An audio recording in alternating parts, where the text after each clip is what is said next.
后来这场医疗科技的展览会，有公司来研发出外接骨架，会当协助中风的患者来复健。江恩医嘛来推出着家己发明的地剂，会当来治疗黄斑部的病变。穿外接的骨架，不管做什么动作，拢真轻松。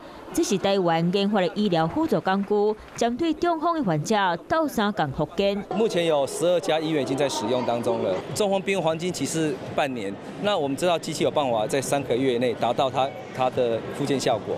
现场还有感应式的轮车，斗3天行动不方便的患者爬起来行。其实不只是中风的患者可以使用新兴的医疗器材来帮助复健，现在就连黄斑部病患的患者呢，也可以使用到新兴研发出来的滴剂来让你的视力恢复。